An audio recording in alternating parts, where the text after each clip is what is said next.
नमस्कार साथियों, मेरा नाम है मयंक गौतम और आप सभी का स्वागत है आपके अपने हिंदी वाले गुरुजी चैनल में। आज के वीडियो में हम तत्पुरुष समास को पढ़ेंगे। पिछले वीडियो में हम अव्ययी भाव समास को पढ़ चुके हैं। चलिए शुरू करते हैं आज के वीडियो को तत्पुरुष समास को। देखिए, तत्पुरुष समास की यदि परिभाषा देने की बात करी जाए तो तत्पुरुष समास की परिभाषा ये जो शब्द लिखा है तत्पुरुष यही देगा। इसी शब्द से ही इस तत्पुरुष समास की परिभाषा बनी है। देखते हैं कैसे। देखिए, यदि इस तत्पुरुष समास को हम विग्रह करें अर्थात समास विग्रह करने पर प्राप्त होता है तत् का पुरुष। क्या प्राप्त होता है? तत् का पुरुष। अब यहां पर आप ये देखिए कि तत्पुरुष का जब हमने विग्रह किया तो इस तत् और पुरुष के बीच में क्या आ गया? का और आ गया। और ये का क्या है? ये कारक विभक्ति है। कारक विभक्ति अर्थात कारकों को स्पष्ट करने के लिए कुछ हम चिन्ह या शब्दों का प्रयोग करते हैं, वही क्या कहलाती हैं?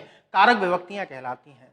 अब जरा समास की परिभाषा पढ़िए, वो क्या है कि दो या दो से अधिक पदों को मिलाकर एक पद बना देने की प्रक्रिया ही समास कहलाती है। तो हमारे पास क्या है? देखो, दो या दो से अधिक पद हैं, तो हमने क्या किया कि दो या दो से अधिक पदों को मिलाकर एक पद बना दिया तत्पुरुष। अब यहां पर देखिए, इस प्रक्रिया में हमने कार्य क्या किया? दो या दो से अधिक पदों को मिलाकर एक शब्द बनाने की प्रक्रिया में हमने किसका लोप कर दिया? इस का लोप कर दिया, अर्थात कारक विभक्ति का लोप कर दिया। तो यही इस तत्पुरुष समास की परिभाषा निकल के आती है। एक उदाहरण से और समझते हैं कि जैसे कि एक शब्द मैंने लिखा विद्या के लिए आलय। फिर से परिभाषा देखते हैं। अब इसकी परिभाषा के आधार पर ही हम बात करेंगे कि देखिए, जिस समास में पूर्व पद के साथ लगी कारक विभक्ति का लोप करके समस्त पद बनाए जाते हैं वही तत्पुरुष समास कहलाता है। अब हम इसको क्या करेंगे? समास करेंगे। और समास करने के लिए क्या करेंगे? इस कारक विभक्ति का हम लोप कर देंगे और हमारे पास जो समस्त पद निकल कर आएगा वो क्या निकल कर आएगा? विद्यालय। तो अब ये क्या है? ये समस्त पद है। और ये समस्त पद बना कैसे है? कारक विभक्ति का लोप करके। तो बात आपके समझ में आ गई कि जिस समास में पूर्व पद के साथ लगी कारक विभक्ति का लोप करके समस्त पद बनते हैं वही क्या कहलाता है? तत्पुरुष समास कहलाता है। बात आपकी समझ में आ गई। अब इसके कुछ प्रमुख बिंदु भी हैं, मुख्य बिंदु हैं, वो समझ लीजिए कि तत्पुरुष समास में महत्वपूर्ण बात है। सबसे पहली बात है कि इसमें उत्तर पद की प्रधानता होती है। अब उत्तर पद की प्रधानता कैसे? जैसे इस विद्यालय में ही ले लो। अब आप मुझे यह बताइए कि अगर मैं इस विद्यालय शब्द का वाक्य में प्रयोग करूं तो क्या बनेगा कि मैं विद्यालय गया या मैं विद्यालय जाता हूं। आप मुझे अब यह बताइए कि आप विद्या जाते हैं कि आलय जाते हैं? हाँ जी, बताओ, आप विद्या जा रहे हो कि आलय जा रहे हो? जा तो आलय ही रहे हो ना। तो यहां पर किस पद की प्रधानता हो गई? उत्तर पद की प्रधानता हो गई। ठीक है। दूसरा पॉइंट है कि समस्त पद में दोनों पद संज्ञा या संज्ञा प्लस विशेषण हो सकते हैं, विशेषण होते हैं। कहने का तात्पर्य है, जैसे ये आप एक समस्त पद देख रहे हो विद्या और आलय। यहां पर अगर आप विद्या को देखोगे तो ये भाववाचक संज्ञा है, आलय को देखोगे तो ये जातिवाचक संज्ञा। आलय का मतलब घर। ठीक है। तो अब यहां पर अगर आप देखोगे तो ये दोनों के दोनों ही संज्ञा है। तो सीधी सी बात है कि समस्त पद में दोनों पद या तो संज्ञा हो सकते हैं या संज्ञा प्लस विशेषण हो सकते हैं। जैसे एक में लिख दूं प्रधानमंत्री। अब ये तत्पुरुष समास भी है। कैसे? कि मंत्रियों में प्रधान। अब मंत्रियों में प्रधान मतलब मंत्री के साथ में मैं विभक्ति का लोप करके ही तो समस्त पद बना रहे हो। और यहां पर अगर अब मैं बात करूं, मंत्री ही संज्ञा शब्द है और प्रधान विशेषण है, तो समस्त पद में दोनों पद या तो संज्ञा हो सकते हैं या फिर संज्ञा और विशेषण हो सकते हैं। ठीक है। अब तीसरे पॉइंट की तरफ चलते हैं। तीसरा पॉइंट क्या है कि समस्त पद का लिंग वचन उत्तर पद के आधार पर होता है।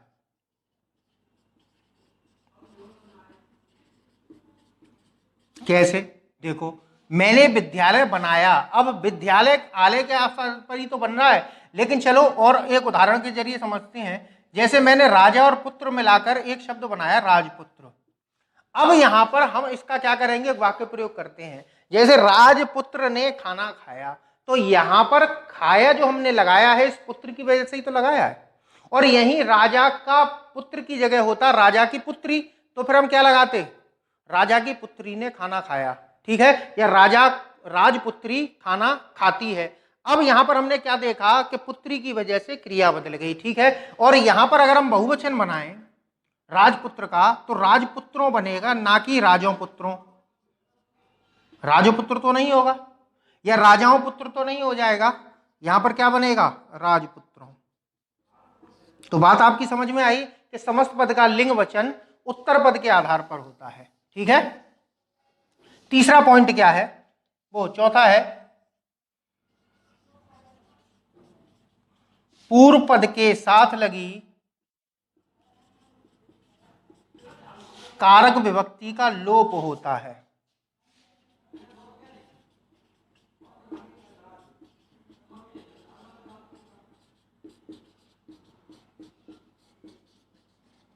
क्या करते हैं हम इस समास में कि पूर्व पद के साथ में लगी हुई कारक विभक्ति का ही लोप होता है, उत्तर पद की कारक विभक्ति का लोप नहीं होता, ठीक है। इसीलिए इस तत्पुरुष समास को लुप्त पद, वो लुप्त कारक समास भी कहते हैं।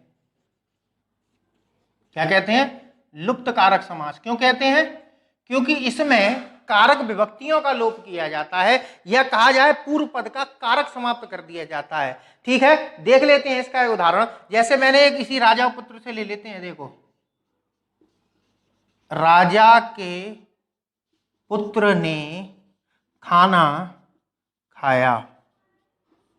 अब यहां पर मुझे देखिए कि इन दोनों का ही तो हमें क्या करना है, समास करना है, ठीक है। तो राजा और पुत्र, तो आप ये बताइए कि किसका लोप, आप ने का लोप कर पाओगे या के का लोप कर रहे हो, केवल इसी का तो लोप होगा।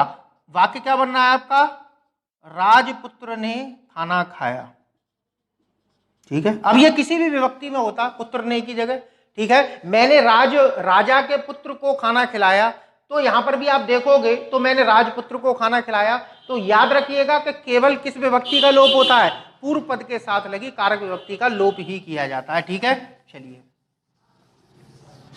पांचवा पॉइंट है कि समस्त पद के दोनों पद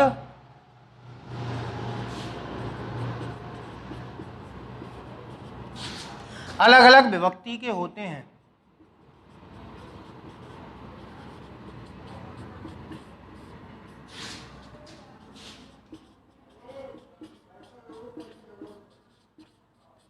अलग अलग विभक्ति के कैसे होते हैं वो समझिएगा, और क्यों होते हैं वो भी मैं समझाऊंगा। जैसे कि अगर आप देखोगे तो यहां देखो, विद्या के लिए, अब ये के लिए कौन सी विभक्ति का है, ये संप्रदान कारक का चिन्ह है, और ये जो आले हैं इसके आगे कोई विभक्ति नहीं लगी है। तो समझिएगा कि जब किसी पद के साथ कोई विभक्ति नहीं लिखी होती है तो वो स्वतंत्र रूप से कर्ता कारक माना जाता है, ठीक है। तो ये जो उत्तर पद है इसको हम किसमें मानते हैं, किसी भी उत्तर पद को देख लीजिए, चाहे राजपुत्र को ले लो, चाहे आप तत्पुरुष को ले लो, चाहे दीपावली को ले लो, चाहे विद्यालय को ले लो, चाहे किसी को भी ले लो, उसका जो उत्तर पद है वो कर्ता कारक में ही माना जाएगा। तो बात आपकी समझ में आई। अब पूर्व पद कौन सा था कारक आपका, संप्रदान, और उत्तर पद कौन सा था, कर्ता कारक। तो ये दोनों ही अलग अलग विभक्तियों में हो गए। तो वही बात मैंने लिखी है कि समस्त पद के दोनों पद अलग अलग विभक्ति के होते हैं। इसीलिए इस तत्पुरुष समास का एक नाम और है व्यधिकरण तत्पुरुष समास। अब ये व्यधिकरण क्या है वो समझ लीजिए। देखिए, व्यधिकरण शब्द बना है वि धन अधिकरण, ठीक है। वि का मतलब विपरीत और अधिकरण का मतलब होता है आधार, अर्थात विरोधी आधार वाले, या कहा जाए अलग अलग आधार वाले। अब आधार क्या होता है वो समझिएगा। आधार का मतलब एक वाक्य में यदि एक ही कार्य के लिए दो शब्द आएंगे तो उनका आधार एक कहलाएगा। अब जैसे कि मैं एक बात करूं कि राम ने महेश को पढ़ाया, अब यहां पर राम तो आया है क्रिया को करने के लिए और महेश आया है क्रिया के कार्य के लिए, तो दोनों का क्या है, आधार अलग अलग है। लेकिन अगर यही कहूं कि राम और महेश पढ़ रहे थे, तो अब ये दोनों के दोनों किस लिए आए हैं? क्रिया को करने के लिए। तो दोनों का क्या है? आधार समान है। उसी तरीके से यहां समझिए कि यहां पर दोनों ही कारकों का, या कहा जाए समस्त पद के दोनों पदों का जो आधार होता है वो अलग अलग होता है। तो कहने का मतलब है कि ये जो आले है, या हमने लिख दिया क्या नाम है इसका, राजपुत्र ले लो, इससे अच्छी तरीके से समझ में आता है, इसलिए मैं इस उदाहरण को सबसे ज्यादा लिखता हूं। अब यहां पर राजपुत्र में हम कौन सा कारक मानेंगे? कर्ता। अब ये राजा में कौन सा कारक है? जब हम इसका विग्रह करेंगे तो क्या निकल के आएगा? राजा का संबंध कारक हो रहा है। तो ये दोनों ही कैसे हैं? कारक अलग अलग हैं। अब समझिएगा कि यहां पर कर्ता कारक क्यों नहीं आता। याद रखिएगा कि समस्त पद के दोनों पद की विभक्ति अलग अलग होती हैं। यहां पर कर्ता कारक और संबोधन कारक पूर्व पद में नहीं आता, कर्ता नहीं और ना ही संबोधन, यानी कि इसके अलावा जितने भी कारक हैं वो पूर्व पद में आ सकते हैं। कर्ता क्यों नहीं आता वो समझिए। कर्ता कारक सबसे ज्यादा प्रभावशाली कारक है। अगर ये किसी वाक्य में आ जाए या किसी पद के साथ में जुड़कर आए तो हमेशा सत्ता कर्ता की बनी रहती है। इसीलिए तो कहते हैं कर्तृवाच्य। कर्तृवाच्य आपने पढ़ा था कि जब तक वाक्य में कर्ता है तब तक उसकी प्रधानता रहती है। तो इसीलिए अगर हमें उत्तर पद को प्रदान करना है तो जो पूर्व पद है उसके साथ हम कारक विभक्ति कर्ता की नहीं लगा सकते। क्यों? क्योंकि फिर ये दोनों समान पद हो जाएंगे, और समान पद हो गए तो फिर ये समानाधिकरण तत्पुरुष हो जाएगा, और समानाधिकरण तत्पुरुष होता है आपका कर्मधारय। तत्पुरुष समास के संस्कृत में दो भेद माने जाते हैं, व्यधिकरण और समानाधिकरण। व्यधिकरण तो इस तत्पुरुष समास को कहते हैं और समानाधिकरण कहते हैं कर्मधारय समास को। तो यहां तक बात आपकी समझ में आ गई। चलिए अब हम बात करते हैं, याद रखिएगा कहीं कौन कौन से कारक पूर्व पद के साथ में नहीं आएंगे? कर्ता और संबोधन। क्यों नहीं आएंगे? क्योंकि फिर दोनों ही पद एक जैसे हो जाएंगे। दोनों ही पद मतलब समस्त पद के दोनों पद फिर कर्ता कारक में हो जाएंगे, क्योंकि उत्तर पद को तो हमेशा क्या माना जाता है? कर्ता कारक में माना जाता है। तो यहां तक बात समझ में आ गई। अब छठा और देखते हैं। ये संस्कृत की परिभाषा के आधार पर मैं छठा पॉइंट लिख रहा हूं। वो क्या कहते हैं कि जिस समास में पूर्व पद के साथ लगी कारक विभक्ति का लोप करके समस्त पद बनते हैं और पूर्व पद उत्तर पद का विशेषता बताने का कार्य करे। जरूरी नहीं है विशेषण हो, विशेषता बताने का। अब यहां पर आ जाओ, जैसे मैंने ये राजपुत्र लिखा। अब पुत्र की विशेषता क्या है? कि वो राजा का है, तभी तो भाई सम्मान होगा। अब चाहे पुत्र, प्रधानता पुत्र की है, लेकिन विशेषता क्या है? कि वो राजा का है। लेकिन है तो राजा संज्ञा, लेकिन काम किसका कर रहा है? विशेषण का। उसी तरीके से मैं आले में गया, लेकिन आले की विशेषता क्या है? कि वो विद्या की है। बात समझ में आ रही है? तो उत्तर पद की विशेषता बताने का कार्य कौन करता है? पूर्व पद करता है। तो संस्कृत की परिभाषा तत्पुरुष की यही है कि जब पूर्व पद उत्तर पद की विशेषता बताने का कार्य करे तब वह तत्पुरुष कहलाता है। बात आपकी समझ में आ गई। ये कुछ पॉइंट थे, यहां तक मेरे हिसाब से आपको अच्छी तरीके से समझ में आ गया होगा। अब हम बात करते हैं तत्पुरुष समास के प्रकारों की। अगर तत्पुरुष समास के प्रकारों को देखा जाए तो विद्वानों में काफी मतभेद रहा है तत्पुरुष समास के प्रकारों को लेकर। सभी लोग अपने अपने हिसाब से तत्पुरुष समास के प्रकारों को कर देते हैं। तो अब हम बात करते हैं तत्पुरुष समास के भेद हैं क्या, और इसको जानने से पहले थोड़ा सा हमें संस्कृत में भी समझना पड़ेगा। संस्कृत में परिभाषा तत्पुरुष समास की क्या दी गई है, उसी आधार पर इसके भेद निर्धारित होंगे। वहां यह कहा गया है कि जहां पूर्व पद उत्तर पद की विशेषता बताने का कार्य करे वहीं पर तत्पुरुष समास होता है। और तत्पुरुष समास के दो भेद किए उन्होंने। कौन कौन से भेद किए? पहला किया उन्होंने व्यधिकरण,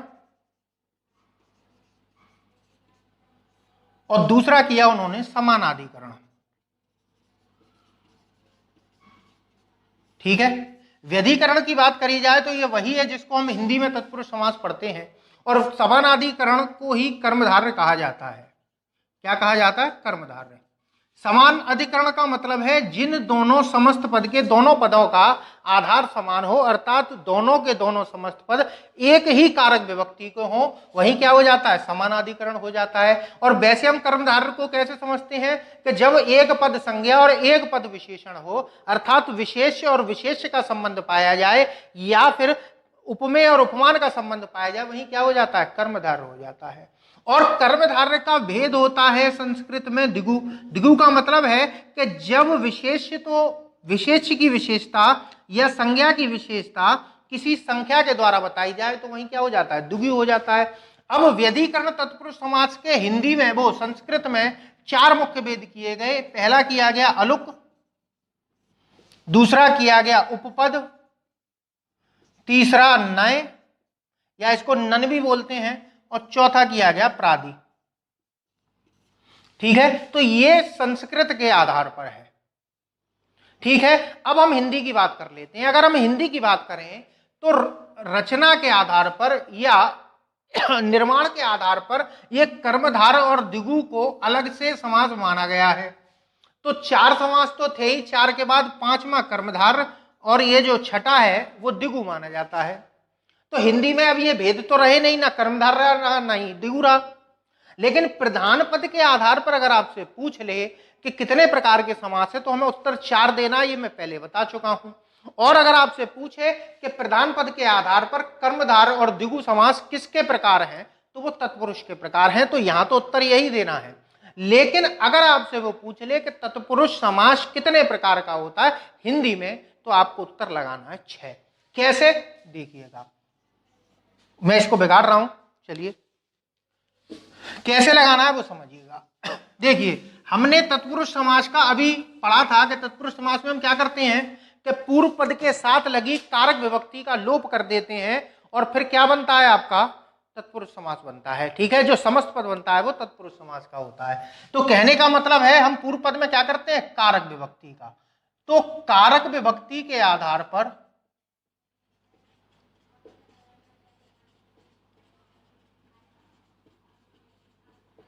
ये 6 प्रकार के होते हैं। ठीक है, अब कारक विभक्तियों के आधार पर 6 पूछ ले या आपसे सीधे सीधे पूछ ले तत्पुरुष कितने प्रकार का है तो 6 प्रकार का है। ठीक है, और इसके कुछ उपभेद भी हैं। तो ये तो भेद हैं और कुछ उपभेद हैं। उपभेद हम पढ़ेंगे अगले भाग में, लेकिन इनके नाम मैं अभी बता देता हूं। ये 5 प्रकार का हिंदी में हम पढ़ेंगे। ठीक है, पहला पढ़ेंगे अलुक, दूसरा पढ़ेंगे उपपद, तीसरा नन या नय, चौथा प्रादि और 5वां है आपका मध्यम पद लोपी तत्पुरुष। ठीक है, इसको एक नाम से और जाना जाता है लुप्त पद समास। ठीक है, कुछ लोग इसको स्वतंत्र समास मानते हैं लेकिन ये स्वतंत्र समास है नहीं। तो ये तो थे इसके उपभेद। अब कारक विभक्ति के आधार पर 6 भेद समझ लेते हैं। देखिए, कारक विभक्ति की अगर बात करी जाए तो कारक तो होते हैं 8 भाई, कर्ता, कर्म, करण, संप्रदान, अपादान, संबंध, संबोधन और अधिकरण, ये 8 कारक होते हैं। अब इन 8 कारकों को यहां क्यों नहीं सम्मिलित किया जाता, तो मैं बता चुका हूं कि यहां पर कर्ता कारक पूर्व पद में और संबोधन कारक पूर्व पद में नहीं आ सकता। क्यों नहीं आ सकता वो समझिएगा, क्योंकि संबोधन का कार्य है केवल संबोधन करना। ठीक है, तो इसके साथ तो अधिकतर समास होता ही नहीं है। कर्ता कारक जो है ये एक प्रभावशाली, इतना प्रभावशाली कारक है कि अगर ये किसी पद में या किसी वाक्य में आ जाता है तो इसी की प्रधानता हो जाती है। ठीक है, तो अब जब इसी की प्रधानता हो जाएगी तो फिर उत्तर पद कहां जाएगा, और दोनों पद अगर प्रधान हो गए तो फिर द्विगु हो, वो द्वंद्व समास हो जाएगा। तो ऐसे समझिए कि यहां पर कर्ता कारक और संबोधन कारक को छोड़कर अन्य जितने भी प्रकार हैं उनको सम्मिलित किया जाता है। तो बच कौन कौन से गए, कर्म बच गया, कर्ण बच गया, संप्रदान, अपादान, संबंध, अधिकरण, इतने कारकों के आधार पर इसके भेद किए गए। अब एक एक करके इन सभी को हम पढ़ लेते हैं। ठीक है, सबसे पहले हम बात करेंगे कर्म तत्पुरुष की। ठीक है, चलिए, पहला है आपका कर्म तत्पुरुष। देखिए, मैं शॉर्ट में लिख दिया है, तत्पुरुष आप समझ जाइएगा। कर्म तत्पुरुष समास की विभक्ति क्या होती है, को होती है। मैं लिख देता हूं, इसकी विभक्ति क्या होती है, को। तो अब अगर हम इसकी परिभाषा दे तो क्या निकल के आएगी कि जिस समास में पूर्व पद के साथ लगी कर्म कारक की विभक्ति को का लोप करके समस्त पद बनते हैं, वही क्या कहलाता है, आपका कर्म तत्पुरुष कहलाता है। ठीक है, इसके कुछ उदाहरण देख लेते हैं और करके देखते हैं आप आसानी से। देखिए, मैंने लिखा पहला चिड़िया को मारने वाला।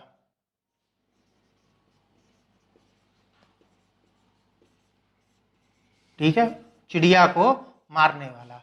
और देखते हैं, स्वर्ग को प्राप्त।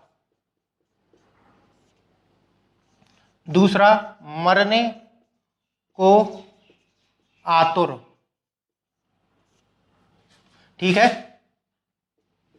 हाँ जी। अब देखिए, इन तीन उदाहरणों के आधार पर हम देखेंगे। देखिए, चिड़िया को मारने वाला, अब हमें क्या करना है, जो व्यर्थ के शब्द हैं उनको हटा दो। तो एक तो ये बाला हट जाएगा और पूर्व पद के साथ लगी कारक विभक्ति का लोप कर देंगे। तो तत्पुरुष समास की परिभाषा पूरी हो रही है कि जहां पूर्व पद के साथ लगी कारक विभक्ति का लोप करके शब्द बनता है, वही क्या कहलाता है आपका तत्पुरुष समास। तो ये शब्द क्या बनेगा, चिड़िया का हो जाएगा चिड़ी। ठीक है, तो ये शब्द क्या बनेगा, चिड़ी मार बन जाएगा। ठीक है, चिड़िया का चिड़ी हो जाता है, राजा का राज हो जाता है। तो ये कुछ विशेष शब्द हैं। ठीक है, राजा का राज हो जाता है, अक्षी अर्थात आंख का अक्ष हो जाता है। इसी तरीके से कुछ चीजें हो जाती हैं, ये हिंदी की संधि संबंधित है। अब देखिए, स्वर्ग को प्राप्त, तो यहां पर को विभक्ति का लोप होते ही क्या बन जाएगा, स्वर्ग प्राप्त। ठीक है, इसी तरीके से मरने को आतुर का क्या बनेगा, मरने को जो आतुर हो, ठीक है, तो क्या हो जाएगा, मरणातुर। ठीक है, मरने को आतुर को क्या कहेंगे, मरणातुर। ठीक है, इसी तरीके से अभी मैं शब्द एक दे दूं, अब आप उसका विग्रह करना, जैसे चित्तचोर, चित्तचोर। अब विग्रह में हम क्या करेंगे, विग्रह में करेंगे कि पूर्व पद के साथ लगी कारक विभक्ति को लगा दो और अलग अलग कर दो, बस इतना ही तो करना है। तो इसका क्या बन जाएगा, चित्त को चुराने वाला बन गया चित्तचोर का। इसी तरीके से तो करना है, इसमें है कुछ भी नहीं। ठीक है, इसी तरीके से मैं अगर एक शब्द दूं गगनचुंबी, तो गगनचुंबी का आप विग्रह करोगे तो क्या हो जाएगा, गगन को चूमने वाला। तो यहां तक बात आपकी समझ में आई। कर्म तत्पुरुष के अब हम दूसरे नंबर पर आते हैं। कर्म के बाद है आपका करण तत्पुरुष। करण तत्पुरुष, करण तत्पुरुष की विभक्ति होती है से या द्वारा। ठीक है, से या द्वारा। कहने का तात्पर्य परिभाषा क्या बनी कि जहां करण कारक की विभक्ति से तथा द्वारा का लोप करके समस्त पद बने, वही क्या है, करण तत्पुरुष है। उदाहरण हम देख लेते हैं। जैसे पहला है तुलसी द्वारा कृत।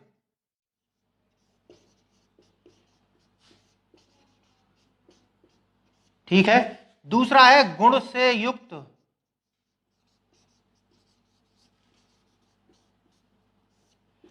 ठीक है, और देखते हैं प्रकाश से युक्त। इनको देख लेते हैं पहले। तुलसी द्वारा कृत। अब तुलसी द्वारा कृत में आप देख पा रहे होंगे कि पहले पद के साथ में विभक्ति कौन सी लगी है, द्वारा। द्वारा किसकी विभक्ति है, करण कारक की है, तो हमें इसका लोप करना है। ठीक है, और शब्द क्या बनेगा आपका, तुलसी कृत। यहां क्या बनेगा, गुणों से युक्त, गुण युक्त। ठीक है, प्रकाश से युक्त क्या हो जाएगा, प्रकाश युक्त। तो यहां तक आपकी बात समझ में अच्छी तरीके से आ रही होगी। ठीक है, और देख लेते हैं। अब मैं कुछ इसके उदाहरण देता हूं, आप इनका क्या करेंगे, विग्रह करेंगे। वाग युद्ध और रेखांकित। देखिए, बहुत सारे शब्द रहते हैं ना दिमाग में इनसे संबंधित, तो समझ में नहीं आता कौन सा लेगो। ठीक है, चलिए, वाग युद्ध। वाग युद्ध की अगर बात करी जाए तो इसका विग्रह क्या होगा, वाग।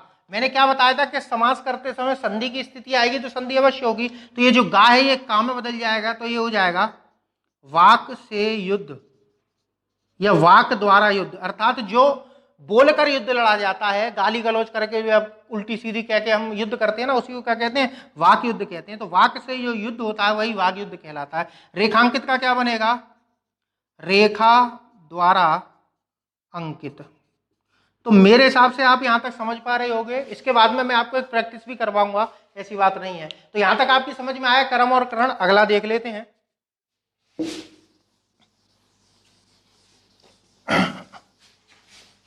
तीसरा है आपका संप्रदान।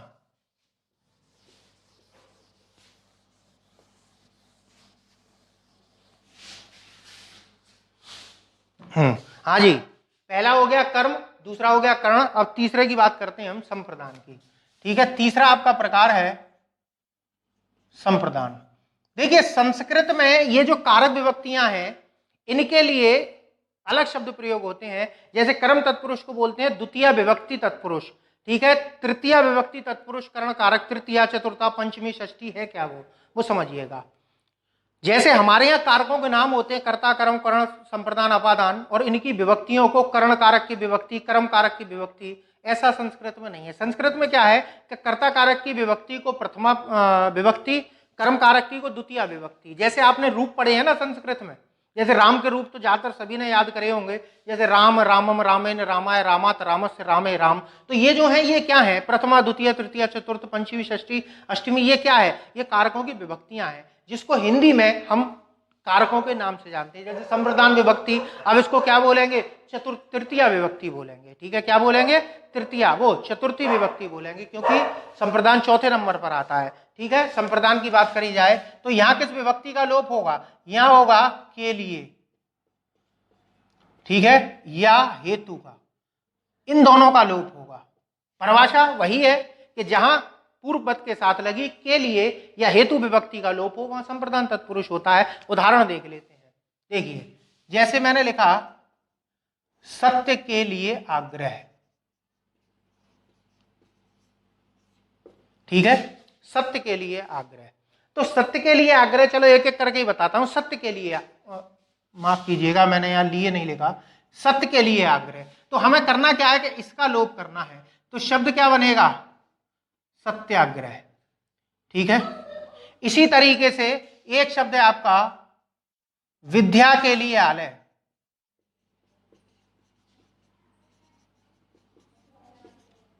इसी तरीके से है मार्ग हेतु व्यय। ठीक है, इसी तरीके से हाथों के लिए कड़ी। ठीक है, हाँ जी। अब इसका क्या बनेगा आप देखते हैं, विद्या के लिए आलय का क्या बन जाएगा आपका, इसका लोप कर दो तो विद्यालय बनेगा। मार्ग हेतु व्यय क्या बनेगा, मार्ग व्यय। ठीक है, हाथों के लिए कड़ी, अब मैंने क्या बताया था, हाथों के लिए कड़ी क्या हो जाएगा, हथ कड़ी। देखिए ये कुछ हिंदी की संधियां होती हैं। ठीक है, पूर्व पद ह्रस्व, मध्यम पद ह्रस्व, उभय पद ह्रस्व, दीर्घीकरण, स्वरलोप, स्वर आगम, व्यंजन आगम, ये क्या है, हिंदी की संधियां। इनके लिए एक विस्तार से वीडियो आपके लिए बनाऊंगा। ठीक है, तो यहां पर देखो हाथ में से ओ की विभक्ति का लोप हो गया, स्वर लोप हो गया, और ये क्या बन गया, हथकड़ी बन गया। इसी तरीके से देश प्रेम, देश प्रेम अगर बात करी जाए तो मैं चलो कुछ इधर शब्द लिखता हूं, जैसे देश प्रेम। अब देश प्रेम का क्या होगा, देश के लिए प्रेम। ठीक है, तो क्या कर दोगे, इसमें कारक विभक्ति लगा दो बस, देश के लिए प्रेम। बात समझ में आ रही है आपके लिए। चलिए अब अगला देखते हैं, एक और देख लो, एक मुझे याद आ गया, दीने पनाह। ये आपने सुना होगा, दीने पनाह धर्म चलाया था अकबर ने। तो ये दीने पनाह शब्द है क्या, तो अब अगर इसका हम विग्रह करें तो क्या निकल के आएगा, दीनों के लिए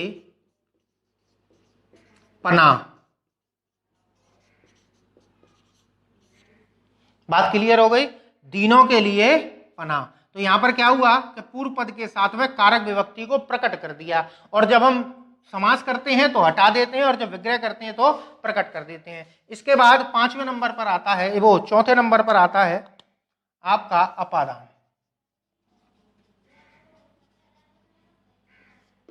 हाँ जी, देखिए अपादान कारक में क्या होगा, अपादान कारक की विभक्ति होती है से। ठीक है, लेकिन ये से होती है अलग होने के अर्थ में। ठीक है, किसके अर्थ में होती है, अलग होने के अर्थ में। तो मैं कुछ उदाहरण लिखता हूं, जैसे बंधन से मुक्त,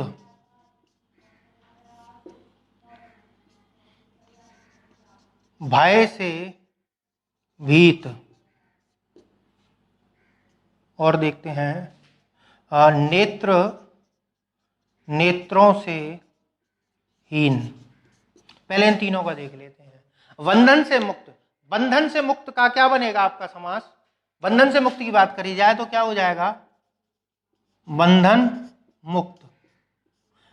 एक चीज समझ लीजिए, अब यहां पर है मुक्त अर्थात अलग कर दिया, ठीक है, और अगर युक्त कर देते हैं बंधन से युक्त तो आपका हो जाता करण तत्पुरुष, क्योंकि करण कारक में भी से विभक्ति आती है, तो बंधन मुक्त है तो अपादान है, और यही होता बंधन युक्त, क्योंकि डिटेल में पूछ लेता है आपसे कि बंधन युक्त में कौन सा है, तो से विभक्ति लगा के कुछ लोग अपादान लगाएंगे, तो मुक्त में तो हो जाएगा अपादान, क्योंकि अलग हो रहा है, मुक्त हो रहा है, और युक्त का मतलब जुड़ रहा है, अर्थात जब एक शब्द या कहा जाए एक संज्ञा दूसरी संज्ञा के निकट आती है तो करण कारक हो जाता है, और दूर जाती है तो क्या हो जाता है? अपादान कारक हो जाता है। मैंने कारक बहुत डिटेल में पढ़ा रखे हैं, आप देख सकते हैं। भय से भीत अर्थात भय से डरा हुआ, तो क्या हो जाएगा शब्द? भयभीत, ठीक है। नेत्रों से हीन तो क्या हो जाएगा? नेत्रहीन, ठीक है। और देखते हैं इसके कुछ उदाहरण, जैसे एक शब्द इधर, हाँ जी इधर लिख देता हूं, देखिए पदच्युत, ठीक है, क्या हो जाएगा ये? पद से च्युत अर्थात हटाया हुआ,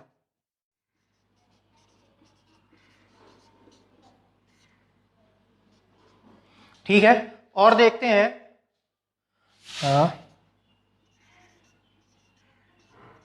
धर्मा, धर्म विमुख। अब विमुख का मतलब धर्म से जिसने मुंह मोड़ लिया हो, तो इसका क्या हो जाएगा? धर्म से विमुख, ठीक है। यहां तक बात आपकी समझ में आ रही है? चौथा हो गया, अब केवल 2 बचे हैं, यहां तक बात समझ में आ रही है? चलिए देखिए, युक्त मुक्त तो समझ में आपके आ ही गया होगा, और एक और देख लेते हैं, रहित और सहित, और समझ लीजिए इसमें रहित सहित भी आता है। देखो गुण रहित और एक आएगा गुण सहित,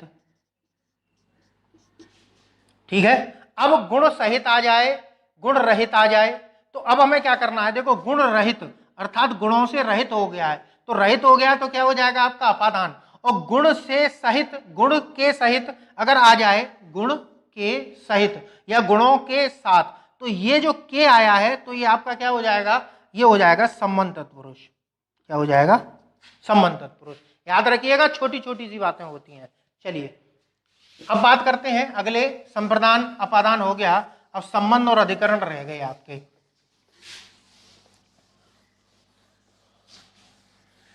सबसे ज्यादा इसी संबंध से आते हैं, ठीक है। हाँ, संबंध तत्पुरुष। देखिए संबंध तत्पुरुष की बात करी जाए तो इसकी 3 विभक्ति हैं, का, की और के, ठीक है। का, की, के।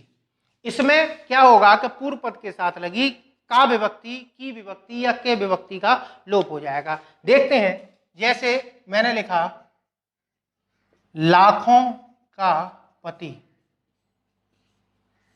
ठीक है, सेना का नायक,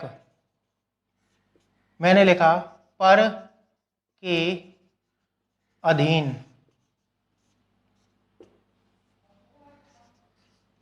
दीनों के नाथ।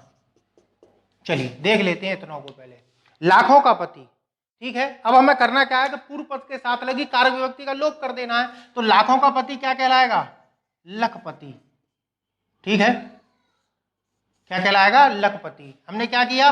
लाखों का लख में कर दिया, मैंने बता चुका हूं पहले ही, ठीक है। सेना नायक तो क्या हो जाएगा? ये सेना नायक। पर के अधीन, पर अर्थात दूसरों के जो अधीन होता है वही क्या होता है? पर के अधीन, ठीक है। तो ये क्या हो जाएगा शब्द? पराधीन।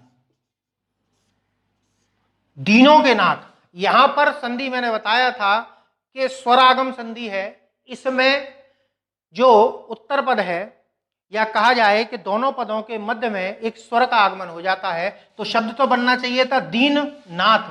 क्या बनना चाहिए था? दीन नाथ बनना चाहिए था, लेकिन इस ना के साथ में आ स्वर का आगमन हो जाता है तो शब्द बन जाता है दीनानाथ। बनना क्या चाहिए था? दीननाथ, लेकिन बन क्या गया? दीनानाथ बन गया। तो दीनों के नाथ कौन कहलाते हैं? दीनानाथ कहलाते हैं। ठीक है, और ये जो आपका है ये पहुंच जाएगा आपका किसमें? बहुव्रीहि में भी पहुंच जाएगा। चलिए कुछ उदाहरण और देख लेते हैं, जैसे जगतनाथ। ठीक है, दीपावली, हाँ जी, ठीक है, और क्या नाम है उसका? आत्मनिर्भर, नहीं, आत्मनिर्भर में तो आएगा आपका अगले में। चलिए इनको देखते हैं। जगतनाथ, अगर इस शब्द की बात करी जाए तो ये है आपका जगत के नाथ बनेगा। ठीक है, दीपावली का क्या बनेगा? दीपों की अवली। अब अवली क्या होता है? अवली होता है समूह या पंक्ति। तो दीपों की पंक्ति तो ही लगाते हैं दीपावली पे, तो इसी को तो दीपावली कहा गया था कि दीपों की अवली देखी तो उसको क्या बोल दिया? दीपावली कह दिया, और हमने उसको अपना एक त्योहार का नाम दे दिया, तो दीपावली। यहां तक बात आपको समझ में आई। अब हम बात करते हैं संबंध के बाद में आता है आपका अधिकरण।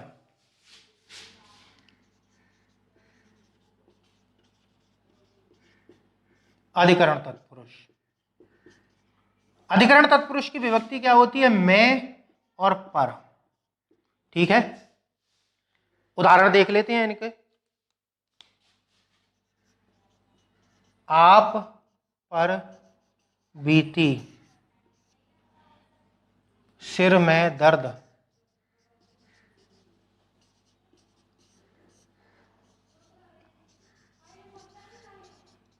पुरुषों में उत्तम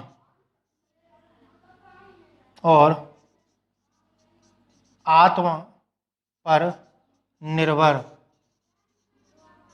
इनको देख लेते हैं। आत्मनिर्भर बहुत हमारे मोदी जी कहते हैं आत्मनिर्भर बनो, आत्मनिर्भर बनो। चलिए बहुतों को उन्होंने आत्मनिर्भर बना दिया है, हम भी आत्मनिर्भर बन गए हैं।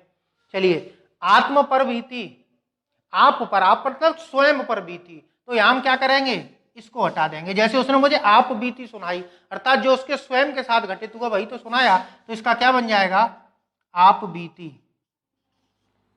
ठीक है, सिर में दर्द, अब बहुत से लोग इसमें कहते हैं सिर का दर्द। ठीक है, जैसे इसका संबंध भी बन सकता है, सिर दर्द का अर्थात सिर का दर्द भी हो सकता है और सिर में दर्द भी हो सकता है, लेकिन अगर ऑप्शन में आ जाए कि संबंध तत्पुरुष है तो और अधिकरण है तो पहले अधिकरण लगाना है। ठीक है, सार्थकता के आधार पर। ठीक है, सिर में दर्द तो क्या हो जाएगा? सिर दर्द। ठीक है, पुरुषों में उत्तम क्या कहलाएगा? पुरुषोत्तम। मैंने बताया संधि के समय संधि हो तो जरूर करते हैं। पुरुषों में उत्तम तो पुरुषोत्तम कहलाता है। अब यहां पर ये देखिए कि पुरुषोत्तम जो शब्द है ये श्री राम की विशेषता बता रहा है। पुरुषोत्तम थे कौन? श्री राम थे, तो यहां पहले हमें बहुब्रीहि लगाना पड़ेगा। ठीक है, अब बात करते हैं आत्म पर निर्भर। आत्मनिर्भर के लिए क्या शब्द बनेगा?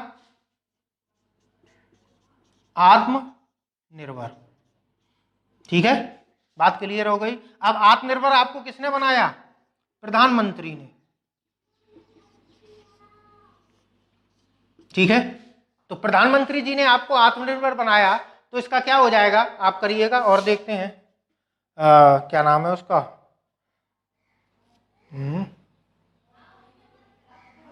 दानवीर। हाँ, चलिए देखते हैं, इन दोनों का विग्रह करते हैं।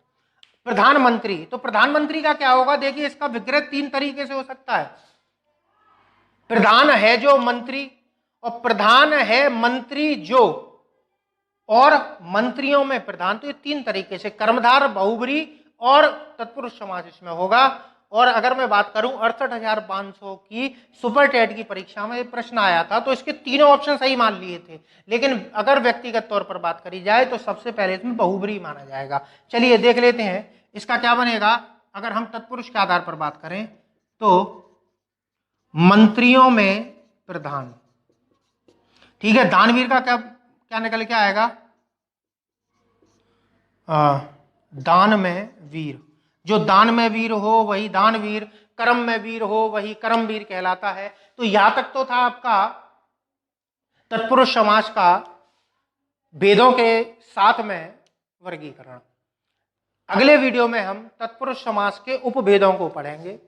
जितने जरूरी ये हैं उतने ही जरूरी वो हैं, क्योंकि हो सकता है आपके लिए उपभेद परीक्षा में ना आए, उपभेद के नाम ना आए लेकिन वो शब्द तो आ सकता है, और अगर वो शब्द आया और ऑप्शन में आपको तत्पुरुष, अव्ययी भाव, कर्मधारय और बहुब्रीहि में से या द्वंद्व में से पहचानना पड़ा तो आप फिर तत्पुरुष कैसे लगाओगे? बहुत से तो ये सोच लेते हैं कारक विभक्ति का लोप हो जाए तो वह तत्पुरुष हो जाता है, तो ऐसा नहीं है। कई जगह ऐसा भी होता है जहाँ लोप भी नहीं दिखाई देगा और तत्पुरुष समास हो जाएगा। चलिए मिलते हैं आपसे जल्दी अगले वीडियो में, तब तक आपसे इजाजत चाहता हूँ। नमस्कार।